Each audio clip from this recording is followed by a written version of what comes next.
BNP chairperson ও সাবেক প্রধানমন্ত্রী বেগম খালেদা জিয়ার মৃত্যুতে কুমিল্লার দেবিদ্বারে দোয়া ও গায়েবানা জানাজা অনুষ্ঠিত হয়েছে।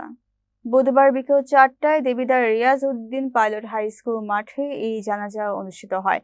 জানাজায় উপস্থিত ছিলেন বিএনপির মনোনীত প্রার্থী ইঞ্জিনিয়ার মঞ্জুরুল আহসান মুন্সি, দেবিদ্বার উপজেলা বিএনপির সাবেক সহ সভাপতি সুদান ডিলার, উপজেলা বিএনপির সাবেক সাধারণ সম্পাদক আনোয়ার হোসেন বুলু পাঠান, জামায়াত নেতা তমিজ উদ্দিন সহ বিভিন্ন রাজনৈতিক সামাজিক সংগঠনের নেতাকর্মী ও স্থানীয় সাধারণ মানুষ। জানাজা শেষে অংশগ্রহণকারীরা মোনাজাতে বেগম খালেদা জিয়ার রুহের মাগফিরাত কামনা করেন এবং তার রাজনৈতিক অবদানের কথা শ্রদ্ধার সঙ্গে স্মরণ করেন। পুলিশ ও স্থানীয় প্রশাসনের উপস্থিতিতে শান্তিপূর্ণ পরিবেশে ধর্মীয় এই কর্মসূচি সম্পন্ন করা হয়।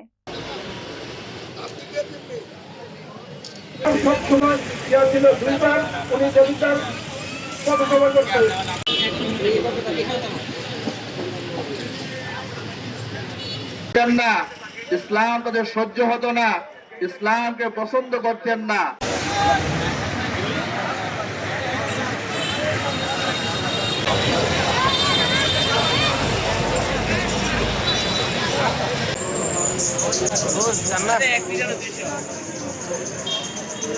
আজকের দিনটা আমাদের জন্য অত্যন্ত বেদনা।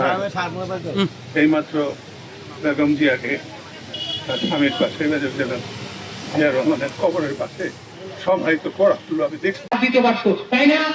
আমরা আমাদের পিকার কাছে পেতাম, কিন্তু আল্লাহ যা ভালো করে আমাকে মানুষ জানাজা করবে, এর জন্য আমাদের কাছ থেকে চলে গেছেন।